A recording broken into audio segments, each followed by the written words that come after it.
Hello दोस्तों, मैं संजय देवर स्वागत करता हूं एक बार फिर से आपके अपने यूट्यूब चैनल स्टडी स्टाइल में, जहां आज हम लोग पढ़ने वाले हैं श्वसन तंत्र। इससे पहले के वीडियो लेक्चर में हमने जो है श्वसन तंत्र के सभी अंगों के बारे में डिस्कशन कर लिया है। यदि वो वीडियो अभी तक आपने नहीं देखा है तो पहले यूट्यूब में जा करके प्लेलिस्ट में जाइए और प्लेलिस्ट में हमारा वो वीडियो मिल जाएगा। उसे देखने के बाद आप ये वीडियो देखिए, ठीक है।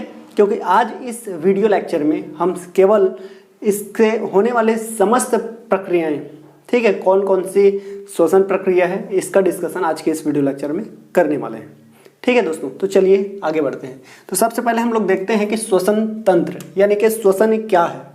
तो पहला हमारा यही है कि श्वसन क्या है ना। श्वसन को ही डिस्कशन करते हैं। तो श्वसन क्या है? श्वसन यानी कि भोज्य पदार्थों को, जो हमने डाइजेशन पढ़ा था तो उसमें हमने क्या किया था, सबसे पहले भोज्य पदार्थ जो ग्रहण किए हैं तो उसको जटिल पदार्थ से सरल पदार्थ में चेंज कर दिया था, है ना। यानी कि कॉम्प्लेक्स जो मटेरियल था उसको सिंपल मटेरियल में हमने चेंज कर लिया है।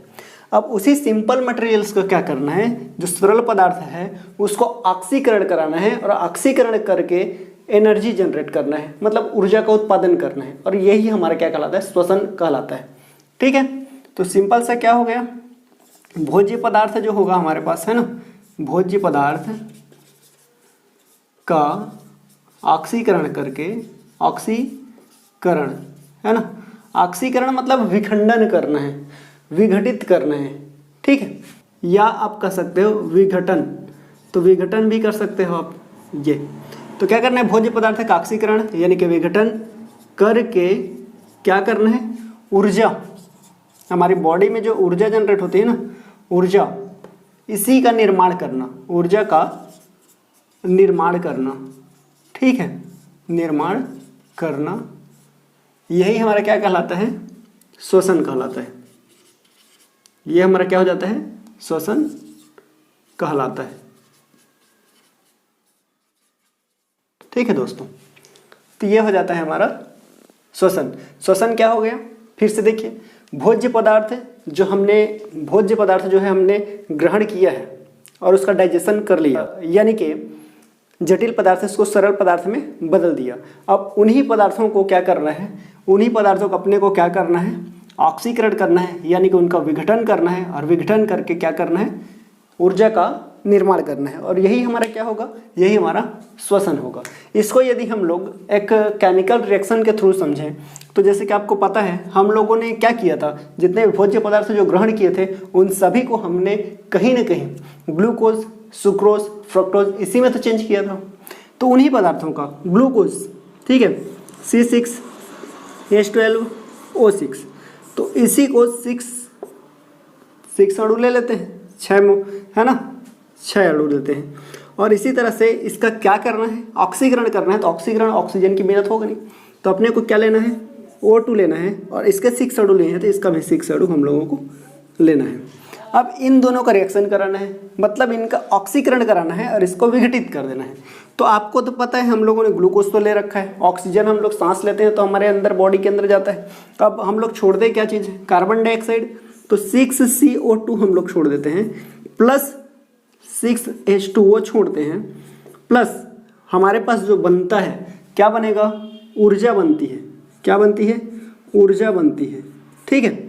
और ऊर्जा कितनी जनरेट होती है, तो 673 किलो कैलोरीज, इतनी ऊर्जा जनरेट होती है, ठीक है। अब आपको एक चीज़ और यहाँ पे ध्यान रखना है, और वो बात ये है कि ये जो ग्लूकोज है, एक्चुअल में ग्लूकोज कहो, सुक्रोज कहो, स्ट्रक्चर वही है, ठीक है। सॉरी, स्ट्रक्चर चेंज होता है लेकिन जो आणविक सूत्र होता है, आणविक सूत्र जो होता है वो हमारा यही होता है। केमिकल सूत्र दोनों का यही है, स्ट्रक्चर दोनों का चेंज रहता है, यानी कि दोनों एक दूसरे के समावयवी भी हैं। इस बात को आप याद रखेंगे, लेकिन वो हमारे लिए इंपॉर्टेंस अभी नहीं है। हमारे लिए इंपॉर्टेंस क्या है, हमारे लिए इंपॉर्टेंस ये है कि जो ग्लूकोज है यानी कि C6H12O6, इसी को कोशिकीय ईंधन भी कहा जाता है। क्या कहा जाता है, कोशिकीय ईंधन कहा जाता है भाई, कोशिकीय ईंधन, ठीक है। तो इस बात को आपको याद रखना है क्योंकि ये बार बार एग्जाम में पूछे जाने वाले क्वेश्चंस है। अब देखो, ये तो हो गए हमारे पास कोशिकीय ईंधन यानी कि ग्लूकोज, या सुक्रोज कहो, दोनों एक ही है क्योंकि अणुसूत्र एक ही होता है, मैं जो बता चुका हूँ। अब अपने को क्या चीज़ है, श्वसन तो समझ में आएगा, एक श्वसन ये है, ठीक है, यानी भोज्य पदार्थ को ग्रहण करना और इसको ऑक्सीकरण करना, ऑक्सीकरण करके एनर्जी का निर्माण करना, ऊर्जा का निर्माण करना हमारा हो गया श्वसन। अब ये श्वसन जो होता है ये 3 प्रकार का होता है, मतलब श्वसन क्रिया को हम 3 प्रकार में डिवाइड कर सकते हैं। कौन कौन से 3 प्रकार? एक कर सकते हैं एक्सटर्नल रिस्पिरेशन। एक्सटर्नल रिस्पिरेशन मतलब बाह्य श्वसन, एक्सटर्नल मतलब बाह्य, तो क्या कर सकते हैं बाह्य श्वसन में, ठीक है, ये पहला होगा। सेकंड क्या होगा? सेकंड है transportation of gas. Transportation of gas मतलब गैसों का क्या कर सकते हैं, गैसों का परिवहन। और थर्ड हम लोग कहेंगे, ठीक है, तो थर्ड हमारा जो होगा वो हो जाएगा इंटरनल रिस्पिरेशन, मतलब आंतरिक श्वसन, या आप इसको कह सकते हो कोशिकीय श्वसन भी इसी कहा जाता है, क्योंकि ये श्वसन जो होगी ये मुख्य प्रकार से कहाँ पे होने वाली है, कोशिकीय श्वसन, कोशिका में होगा, तो इसको कहा जाएगा कोशिका श्वसन कह सकते हो या कोशिकीय श्वसन कह सकते हो। तो ये हमारा हो जाएगा कोशिकीय श्वसन, ठीक है। तो श्वसन हमारे 3 प्रकार के होंगे, इस बात को आप याद रखेंगे, ठीक है। तो आगे हम लोग देखते हैं बाह्य श्वसन क्या है, गैसों का परिवहन कैसे होता है हमारे बॉडी में, और कोशिकीय श्वसन क्या है, ठीक है। तो चलिए आगे बढ़ते हैं, आप चाहें तो इसका स्क्रीनशॉट ले सकते हैं। तो चलिए अब हम लोग देखते हैं बाह्य श्वसन, फर्स्ट है ना, क्या देखते हैं बाह्य श्वसन, ठीक है जी, बाह्य श्वसन। ये बाह्य श्वसन जो है, पहले ये क्या है, पहले इसे भी समझते हैं।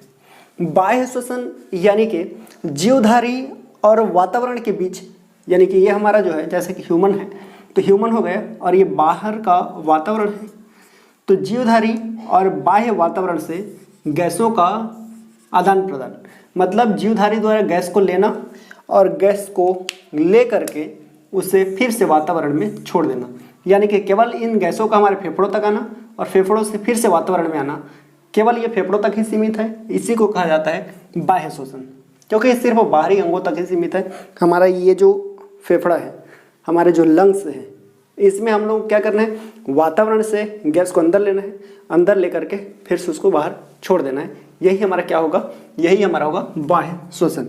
तो इसको हम लोग क्या कह सकते हैं, यानी कि जीवधारियों, है ना, जीवधारियों और वातावरण के बीच, ठीक है, वातावरण के बीच क्या होना है, गैसों का आदान प्रदान, है ना, आदान प्रदान क्या कहलाता है, बाह्य श्वसन कहलाता है, ठीक है जी। ये हो गया हमारा बाह्य श्वसन। अब बाह्य श्वसन जो होता है वो 2 प्रकार के होंगे। कितने प्रकार के होंगे? 2 प्रकार के होंगे। कैसा कैसा होगा बाह्य श्वसन? 2 प्रकार के होंगे। कौन कौन से? एक, हम लोग जब अंदर लेंगे गैस, ठीक है, गैसों को अंदर लेंगे, और अगर हाँ ये चीज़ भी है, जब आपसे लोग पूछते हैं कि भाई हम लोग कौन सी गैस को अंदर लेते हैं और कौन सी गैस को छोड़ते हैं, आप बोलते हैं ऑक्सीजन को ले लेते हैं, कार्बन डाइऑक्साइड को छोड़ देते हैं। नहीं, देखिए अब थोड़ा सी बात को समझिए, क्या यहाँ पे जो गैस है, क्या हम लोग जब सांस लेते हैं तो सभी के सभी गैस अंदर नहीं आ जाती है? सभी गैस अंदर आती है, ठीक है। हमने तो ये डिसाइड नहीं कर लिया कि ये ऑक्सीजन है, चल बेटा तू ऑक्सीजन है तू आ जा, नहीं ये कार्बन डाइऑक्साइड नहीं, तेरी जरूरत नहीं मत आ, ऐसा तो नहीं करते हैं। तो ये सारी क्रियाएं हमारी होगी वो यहाँ पे होगी कुपिकाओं में, यानी कि वायु कोश, जिसको आप एलुलस के नाम से भी हम लोग जानते हैं, तो ये यहाँ पे होता है, ठीक है। तो ये 2 प्रकार का होगा, मैं बोला हूँ कौन सा? बाह्य श्वसन। एक गैस को अंदर लेंगे और दूसरा गैस को छोड़ेंगे।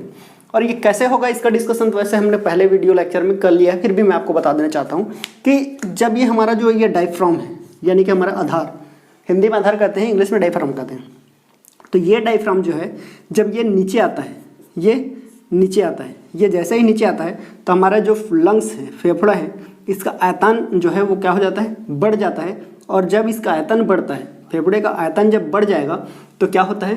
बाहर की जो एयर है है ना, वायु है, वो क्या होती है हमारे फेफड़ों में प्रवेश करती है। और जिस समय ये आधार यानी कि ये जो डायफ्राम है ये फिर से ऊपर जाता है और ये इससे टकराएगा कि नहीं टकराएगा, और ये उसको ऊपर ले जाएगा तो इसका आयतन कम हो जाएगा, ये सिकुड़ेगा ऐसा, ये तो यहाँ तक रहेगा और इधर से क्या होगा सिकुड़ेगा, तो क्या हो जाएगा फिर गैस जो है इधर से बाहर निकल जाएगी। ये ठीक उसी प्रकार से है जैसे आपने होली में पिचकारी देख रखा होगा, या वो चलो नहीं भी देखा है, डॉक्टर को तो आप लोगों ने देख रखा होगा। डॉक्टर क्या करता है, जैसे इंजेक्शन है तो इंजेक्शन का जो डायफ्राम समझ ले, निचला वाला पार्ट जो ऐसे कर खींच के रखते हैं, अब यहाँ से जब ऐसे प्रेशर देते हो आप, जब नीचे खींचते हो तो क्या होता है उसमें या तो पानी अंदर आ जाएगा या फिर एयर तो आ जाता होगा, यहाँ तक आता है कि नहीं आता है, ऐसे खींचते हैं तो डायफ्राम आया नीचे तो उसमें एयर आ गया, और जैसे इधर से आप डायफ्राम को ऊपर जाता है तो आयतन कम होता है, स्पेस कम हो जाता है, और स्पेस कम होने के कारण क्या हो जाएगा, उसमें से स्पेस कम होगा तो एयर जो है वो बाहर निकल जाएगा, तो इसी को कहते हैं बाह्य श्वसन। ठीक है, तो जब एयर को हम लोग अंदर लेंगे तो ये हमारा कहलाएगा निःश्वसन। क्या कहलाएगा, निःश्वसन। ठीक है जी, ये हमारा हो जाएगा निःश्वसन। ठीक, यानी कि इंस्पिरेशन कहते हैं इंग्लिश में, बट हम हिंदी मीडियम में पढ़ रहे हैं, हिंदी लैंग्वेज में पढ़ेंगे तो इसी वजह से आपको मैं बता रहा हूँ, इसको कहेंगे निःश्वसन। यानी कि जीवधारी द्वारा क्या किया जाएगा, गैस को अंदर लेना, यानी कि क्या कह दिए जाए, जीवधारियों द्वारा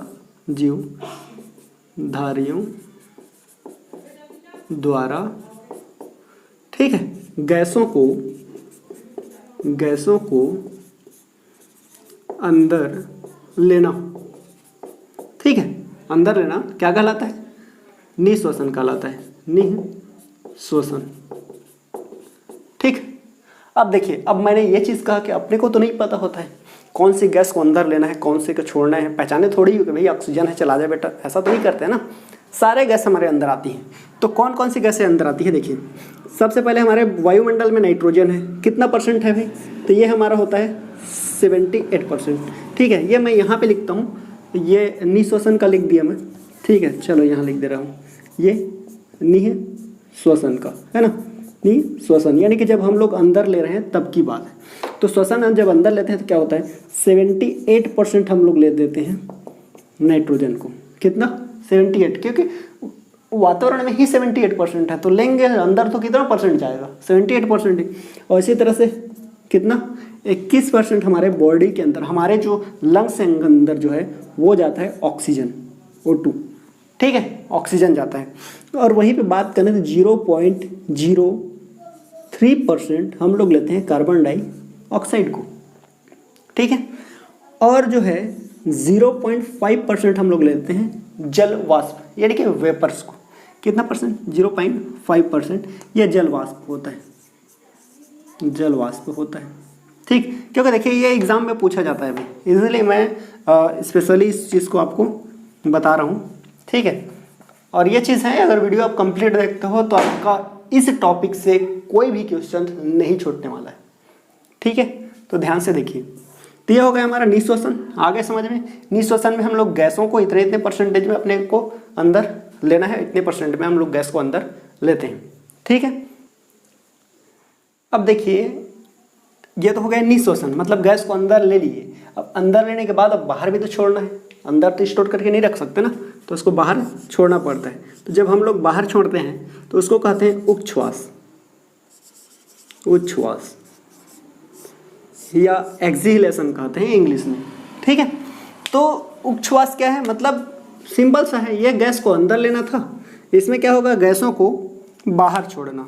ठीक है, यानी कि गैसों को क्या होगा, गैसों को बाहर छोड़ना है ना, बाहर छोड़ना, ये हमारा क्या कहलाता है, बाहर छोड़ना हमारा कहलाता है उच्छ्वास, उच्छ्वास कहलाता है, उच्छ्वास कहलाता है। ठीक है जी, अब देखो उच्छ्वास जब होता है, ये तो निःश्वसन हो गया, मतलब ये गैस को अंदर लिए तो इतना लिए, ये अंदर लिए, लिख दे रहा हूँ मैं अंदर। अब जब इसी को बाहर छोड़ेंगे गैस को, यानी कि उच्छ्वास जब होगा, ठीक है, इस टाइम में क्या होता है, देखिए इस टाइम में हम लोग 78% जो होता है वो जितना नाइट्रोजन लिए थे उतना नाइट्रोजन हम लोग क्या कर देते हैं, वातावरण में छोड़ देते हैं। ठीक है जी, अब देखिए 21% हमने क्या ले लिया, 21% तो हमने वातावरण से ले लिया था ऑक्सीजन, लेकिन उसका यूज करना है अपने को फूड को क्या करने के लिए, फूड को ऑक्सीकृत करने के लिए, विघटित करने के लिए, तो इसका यूज कर लेते हैं। तो हम लोग क्या करते हैं इसमें से, ठीक है, ऑक्सीजन जब बाहर छोड़ते हैं तो वो हम लोग छोड़ते हैं 17%, 17%, ठीक है, कितना परसेंट, 17% ऑक्सीजन हम लोग बाहर छोड़ते हैं। तो लिए 21%, छोड़ कितने रहे 20%, तो हम लोगों ने यूज कर कितना कर लिया 4%, 4%, तभी 17 के बाद 18, 19, 20, 21 आ गए, तो 4% हमने यूज कर लिया अपना। अब देखिए कार्बन डाइऑक्साइड हमने कितना परसेंट ले लिया भाई, कार्बन डाइऑक्साइड लिया था 0.03%, लेकिन आपको तो पता है हमारा बॉडी जो है, हमारा सेल्स जो होता है उसको डिमांड होता है ऑक्सीजन का, तो ऑक्सीजन वो ले लेता है, और कार्बन डाइऑक्साइड उसके लिए वेस्ट मटेरियल्स हो जाता है। तो वो वेस्ट मटेरियल्स होता है तो उसको वो क्या करता है, वो बाहर निकालता है। तो बाहर निकालते हैं उतना टाइम हमारे बॉडी में कार्बन डाइऑक्साइड जो है वो 4% डायरेक्टली, कितना 4% ऑक्सीजन हमने ले लिया और 4% कार्बन डाइऑक्साइड हम लोग क्या कर देते हैं, छोड़ देते हैं। क्लियर है यहाँ तक, ठीक। और इसी तरह से जल वाष्प जो है वो हमारे बॉडी से निकलता है 6.5%, ठीक है। मतलब जब हम लोग सांस छोड़ते हैं तो वायु में छोटे छोटे जो है जल वाष्प के कण, जल के कण जो है वेपर के रूप में वो बाहर आते हैं, और ये हमारा निकलता है कितना परसेंट, 6.5% ये जल वाष्प होता है। तो ये हो गया हमारा क्या था, बाह्य श्वसन, एक्सटर्नल रिस्पिरेशन, ठीक है दोस्तों। अगला हम लोग देखते हैं ट्रांसपोर्टेशन ऑफ गैस, यानी कि गैसों का परिवहन, ठीक है। तो ध्यान से देखिए, तो चलिए अब हम लोग देखते हैं गैसों का परिवहन। अच्छा, लेकिन उससे पहले एक चीज़ और आप ध्यान दें, गैसों का परिवहन यदि हम लोग देखें उससे पहले ये है कि जो हम लोग सांस लिए, यानी कि इनहेलेशन जब हुआ और एक्सीलेशन हुआ, यानी कि गैस को अंदर लिए और बाहर छोड़े, तो इन दोनों में ऐसा कौन सा गैस है जो अपरिवर्तनीय होता है, ये क्वेश्चन भी पूछा जाता है। तो हमारे पास कौन सा गैस था, नाइट्रोजन था, जो 78% लिए और 78% ही छोड़ दिए। तो इस बात को भी आप याद रखेंगे, ये एमपी है ना। नेक्स्ट देखिए क्या है, गैसों का परिवहन। क्या पढ़ना है, गैसों का परिवहन। तो देखिए गैसों का परिवहन क्या है, ये जो हमारी कुपिकाएं हैं, कुपिकाएं जो दिख रही है, ठीक है, एल्वुलस जो दिख रहा है, ठीक, इसकी आकार जो है कुछ इस तरह से, मधुमक्खी के छत्ते आपने देख रखा होगा, तो मधुमक्खी के छत्ते में जो आपको कुपिका जो सेल्स दिखाई देती है, जो कोश दिखाई देती है, ठीक उसी प्रकार से हमारे फेफड़ों में इस तरह से क्या पाई जाती है, इस तरह से हमारे फेफड़ों में कुपिकाएं जो है कोश उपस्थित होती है। इन कुपिकाओं की संख्या यदि हम लोग बात करें तो हमारे एक ही लंग्स में 15 करोड़ होता है इसका संख्या, ठीक है। कितनी होती है इसकी संख्या, इसकी संख्या होती है 15 करोड़। मतलब दोनों को यदि हम लोग मिला दें तो लगभग हमारे बॉडी में, हमारे शरीर में 30 करोड़, ठीक है, 30 करोड़ तो कुपिकाओं की संख्या होती है, ठीक है। इस बात का आप ध्यान रखेंगे। तो अब एक बात ध्यान दें, तो गैसों का परिवहन किसे कहेंगे, तो ये हमारी जो कुपिकाएं हैं, एल्वुलस है, इस एल्वुलस से लेकर के हमारे पास जो सेल होता है, हमारी बॉडी में जो सेल है ना, ठीक है, क्या है, सेल है, कोशिका है, कोशिका के बारे में हमने पहले ही पढ़ रखा है। तो यहाँ तक ये ब्लड नलिकाएं ऐसी फैली हुई है, ठीक है, ब्लड वेसल्स फैली हुई हैं।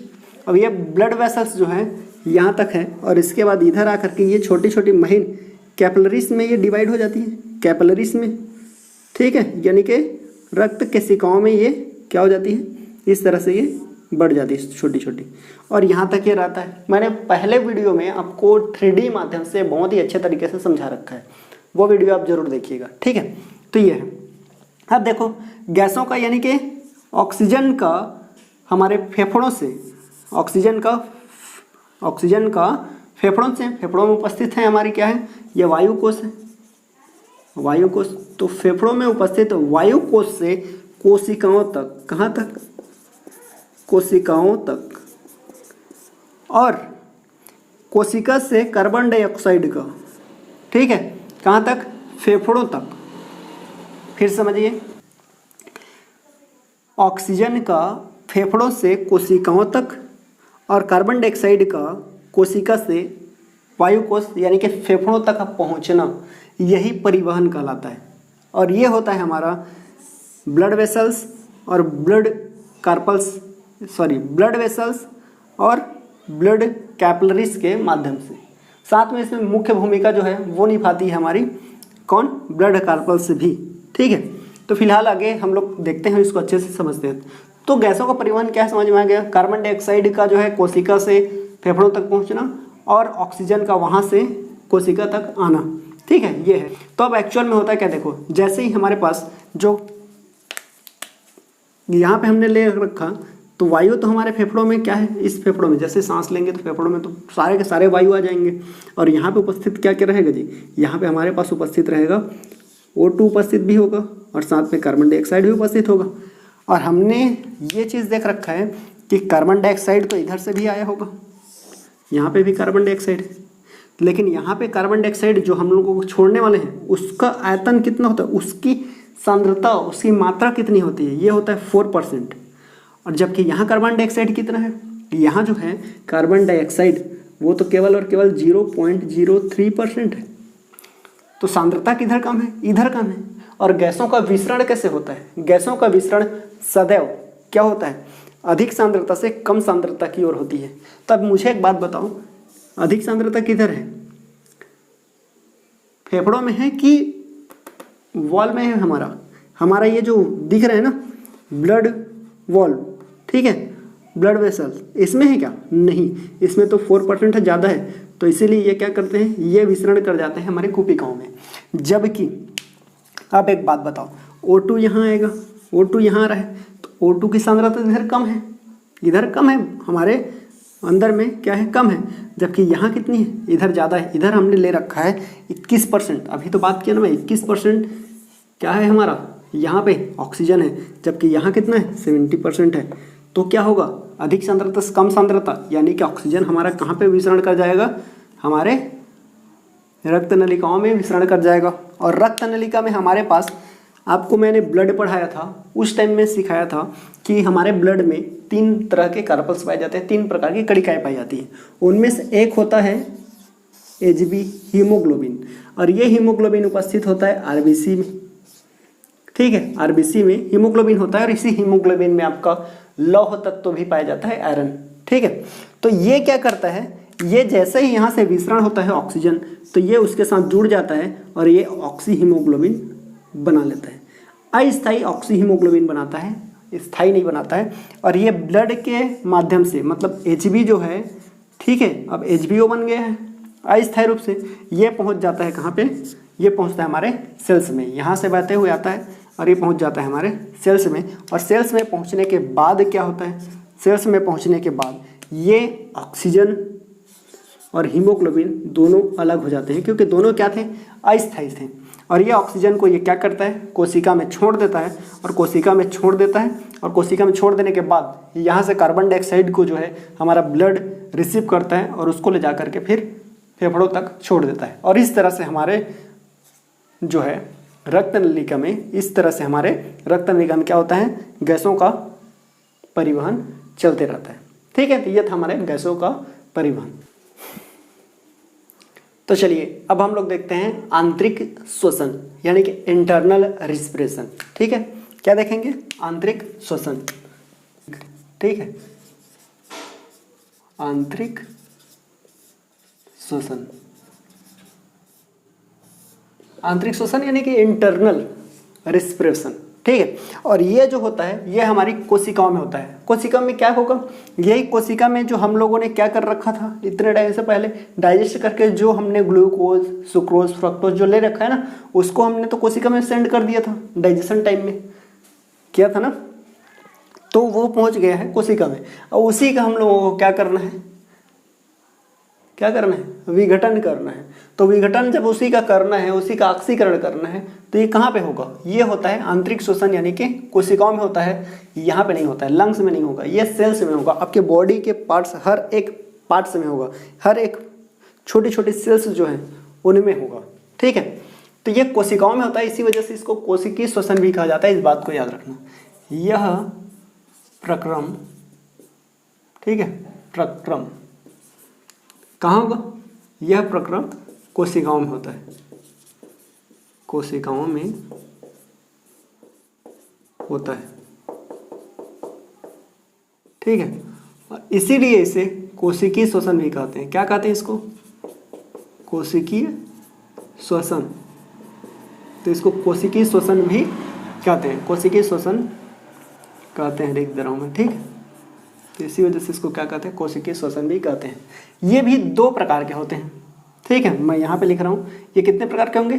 2 प्रकार के होंगे। एक होगा ऑक्सी श्वसन, ऑक्सी श्वसन, और दूसरा होगा अनॉक्सी श्वसन, अनॉक्सी श्वसन, ठीक है। ऑक्सी श्वसन मतलब, ऑक्सी श्वसन मतलब ये है वह श्वसन जो ऑक्सीजन की उपस्थिति में हो, मतलब जब ऑक्सीजन प्रेजेंट है तब हो, तब ये हमारा ऑक्सी श्वसन कहलाएगा। अब आपको मैं एक चीज़ बता दूं, ये हमारा क्या है? कोशिका, और इस कोशिका में हमारे पास प्रेजेंट होता है माइटोकॉन्ड्रिया। तो ऑक्सी श्वसन जो होता है वो आपके माइटोकॉन्ड्रिया में होता है, जबकि अनॉक्सी श्वसन जो होगा वो कोशिका में उपस्थित जो ये साइटोप्लाज्म होता है ना, ठीक है, कोशिकीय द्रव, कोशिका द्रव जिसको कहते हैं साइटोप्लाज्म, इसमें होता है। ये आपका है माइटोकॉन्ड्रिया, ये माइटोकॉन्ड्रिया, ठीक है, और ये आपका साइटोप्लाज्म यानी कि कोशिका द्रव्य, ठीक, कोशिका द्रव्य, ठीक है। इधर आपको पिक्च में बढ़िया से दिखाई दे रहा होगा। तो चलो देखते हैं, तो ये कहाँ पे होगा? सबसे पहली चीज़ आपको याद रखना, ये आपका पूर्ण होता है माइटोकॉन्ड्रिया में होता है। ये कहाँ होगा? माइटोकॉन्ड्रिया में। माइटोकॉन्ड्रिया में क्या होती है? ये संपन्न होता है। एक चीज़, सेकेंड, हमने ये इसको अब इसका ये चीज़ बात कर रखा कि ये माइटोकॉन्ड्रिया में होगा और ये ऑक्सीजन O2 की उपस्थिति में होती है, O2 की उपस्थिति में, ठीक है जी, उपस्थिति में होती है, ठीक। यदि मैं इसको आपको फॉर्मूला बेस में बताऊं, फॉर्मूला की तरह से देखें हम लोग, तो जो अभी हमने जो फर्स्ट मैंने आप लोगों को बता रखा था वही फॉर्मूला यहाँ पे लगता है, क्योंकि इसमें ऑक्सीजन प्रेजेंट होना चाहिए। अपने को लेना था क्या? C6H12O6, कितने अणु लेना है इसके? 6। और अपने को ये भी चीज़ लेना था 6O2 लेना है। ऑक्सीजन की उपस्थिति में है तो ऑक्सीजन तो चाहिए, तो ऑक्सीजन हमने ले लिया। ऑक्सीजन ले लेने के बाद अब ये क्या करता है? ये हमारा बना लेता है, एनर्जी जनरेट करना है आपको, ठीक है, मेन हमारा यही मकसद है। तो करना क्या है, यहाँ पे 6 यहाँ लिए, 6 यहाँ लिए, तो 6 हम लोग छोड़ देते हैं, कार्बन डाइऑक्साइड, और 6 हम लोगों को छोड़ना पड़ता है O2, कितना छोड़ना पड़ता है? 6। और हमारा जो एनर्जी फिर जनरेट हो जाता है वो हमारा होता है, यानी कि यूज़ कर लेते हैं और उससे क्या बना लेते हैं? एनर्जी बनाते हैं। तो उस एनर्जी का जो क्वांटिटी होता है वो कितना होता है? 673 किलो कैलोरी। तो इतनी कैलोरी हमारे पास क्या होती है? जनरेट होती है। और इसको हमारा बॉडी जो है वो क्या करता है? एटीपी के रूप में। किसके रूप में? एटीपी के रूप में, ठीक है। एटीपी के रूप में क्या कर लेता है? संचित करके रखता है, यानी कि एकत्रित करके रखता है। किसके रूप में? एटीपी के रूप में। अच्छा, एग्जाम में ये भी आ जाता है कि एटीपी का फुल फॉर्म क्या है। तो एटीपी का फुल फॉर्म मैं आपको बता दूं, एडिनोसिन, एडिनोसिन ट्राईफॉस्फेट। फिर से सुनो, एडिनोसिन ट्राईफॉस्फेट इसका नाम है। और कितनी एटीपी यहाँ से ऊर्जा जनरेट होती है ऑक्सीशोषण में यदि बोला जाए तो ये हमारा होता है 36 एटीपी, ठीक है। 36 एटीपी यदि किलो कैलोरीज में पूछे तो आपको बताना है कितना? 673 किलो कैलोरीज, बट एटीपी में पूछे तो 36, ठीक है। ये चीज़ है। अब देखो नेक्स्ट क्या है। अच्छा, इसी क्रिया को, ऑक्सीशोषण को ही क्रेब्स चक्र के नाम से भी जाना जाता है। क्रेब्स चक्र, क्रेब्स चक्र, ठीक है, क्रेब्स चक्र के नाम से भी इसको जाना जाता है, ठीक है जी। चलिए तब देखते हैं अनाक्सी श्वसन। अनाक्सी श्वसन जो है ये हमारा होता है माइटोकॉन्ड्रिया में। तो हमारा क्या हुआ? ऑक्सीजन हो गया, तो ये साइटोप्लाज्म में होता है मैं बोला था। तो जब ऑक्सीजन की अनुपस्थिति में हो, मतलब हमारे बॉडी को जितनी मात्रा में ऑक्सीजन चाहिए वो मिल नहीं रहा है, कभी कभी आपने रन कर दिया तो आपका क्या है, हार्ट जो है वो तेज़ी से पंप करने लगता है, तो ब्लड सर्कुलेशन बढ़ जाती है। और ब्लड सर्कुलेशन बढ़ गई है तो उसमें कभी कभी क्या होता है, ऑक्सीजन की उतनी मात्रा नहीं पहुंच पाती है जितनी उसको चाहिए, और वो वैसे ही सेल्स तक पहुंच जाती है। तब उस कंडीशन में हमारे जो ये साइटोप्लाज्म है, यहाँ तो एनर्जी अपने को अब ज़्यादा चाहिए ना, ऊर्जा ज़्यादा चाहिए, तो उस कंडीशन में क्या होता है, ये बिना ऑक्सीजन के ही क्या करने लगता है, एनर्जी जनरेट करने लग जाता है। ठीक है, तो ऑक्सीजन के अनुपस्थिति में ही एनर्जी जनरेट करना स्टार्ट कर देता है। इसी को कहा जाता है, क्या कहा जाता है, इसको अनाक्षी श्वसन कहा जाता है। तो ये कहाँ पे होता है, ये साइटोप्लाज्म में कोशिका द्रव्य में होता है। पहली बात ये याद रखेंगे, कहाँ पे होगा, कोशिका द्रव्य में। तो कोशिका द्रव्य में संपन्न होगा, में संपन्न, ठीक है, होता है ये। सेकेंड चीज हम लोग देखेंगे, तो ये ऑक्सीजन की उपस्थिति में था, इसके लिए ऑक्सीजन आवश्यक नहीं है, ऑक्सीजन की अनुपस्थिति में होता है ये कहाँ पे होगा, ऑक्सीजन की अनुपस्थिति में। ठीक, सेकेंड क्या है, अगर इसको हम लोग देखें, इसको क्या करें, इसको हम लोग रिएक्शन की तरह देखें, तो इसमें हमारा तो 2 मॉलिक्यूल अपने को लेना पड़ता है, C6H12 और O6 को। ठीक है, तो 2 मॉलिक्यूल जब लेते हैं और ऑक्सीजन की अनुपस्थिति में लेंगे, तो इसमें तो ऑक्सीजन लगाना नहीं है, ये डायरेक्ट इसी से क्या करेगा, ग्लूकोज से ही डायरेक्टली, ठीक है, समझ रहे हो ना, ग्लूकोज से ही क्या कर लेगा, ये डायरेक्ट एनर्जी जनरेट करता है। और इस कंडीशन में हमारे पास बनता क्या है, कंडीशन में हमारे पास 2 मॉलिक्यूल C2H5OH बन जाता है, और साथ में जनरेट होता है 2CO2 प्लस यहाँ से अब हमारा 2 ATP, मात्र 2 ATP, या कैलोरीज में हम लोग देखें तो 21 कैलोरी, कितना, 21 है ना, तो 21 किलो कैलोरीज जो है, एनर्जी जो है वो जनरेट होती है। यदि इसी को हम लोग देखें किसके रूप में, ATP के रूप में, तो यहाँ केवल 2 ATP, कितना, 2 ATP ही एनर्जी क्या होती है, जनरेट होती है, सिर्फ इतना ही एनर्जी बन पाता है। ये बात आप याद रखेंगे। देखिए अच्छा, ये चीज़ हो जाएगा कि आपको फॉर्मूलास याद रखना है, तो यहाँ 2 लिए हैं, आपको याद रखना है, यहाँ अल्कोहल बनना है, अल्कोहल, या फिर आप कह सकते हो लैक्टिक एसिड भी बन जाता है। ठीक है, लैक्टिक एसिड और पैरुविक एसिड भी बनता है इसी से, अनाक्षी श्वसन से। और कभी कभी आपने देख रखा है, जब आप ज़्यादा चलते फिरते हो या ज़्यादा वर्क करते हो, काम करते हो, तब थक जाते हो, और उसके बाद कुछ देर के बाद आपका हाथ पैर जो है वो दर्द करने लगता है, तो वो दर्द जो होता है वो हमारा होता है लैक्टिक एसिड के कारण। लैक्टिक एसिड का जमाव जब होता है तो अपने को पेन होना स्टार्ट हो जाता है, तो उसका रीज़न यही है और कुछ नहीं है। तो ये हो गया हमारा। अच्छा, इसको तो बोल दिया हम लोगों ने, क्या कर दिया, क्रेब्स चैप्टर। तो उसी तरह से इसको भी क्या कहा जाता है, इसको, इसमें क्या होगा, पैरुविक एसिड का निर्माण, तो इसको जो है ग्लाइकोसिस के नाम से भी जाना जाता है। ठीक है, इसको क्या कहा जाता है, ग्लाइकोसिस, ग्लाइकोसिस के नाम से जाना जाता है, ग्लाइकोसिस के नाम से इसको जाना जाता है, जैसे कि इसको क्रेब्स चक्र के नाम से जाना जाता था। और इस तरह से हमारा जो है श्वसन तंत्र वो कंप्लीट होता है। ठीक है, तो वीडियो में लास्ट तक बने रहने के लिए बहुत बहुत धन्यवाद आपका। और जो नए हैं वो चैनल को सब्सक्राइब कर लीजिए, और जो लोग पहले सब्सक्राइब कर चुके हैं उनका बहुत बहुत धन्यवाद। ठीक है, तो मिलते हैं नेक्स्ट वीडियो में एक नए चैप्टर के साथ। तब तक के लिए धन्यवाद, बाय बाय, जय हिंद।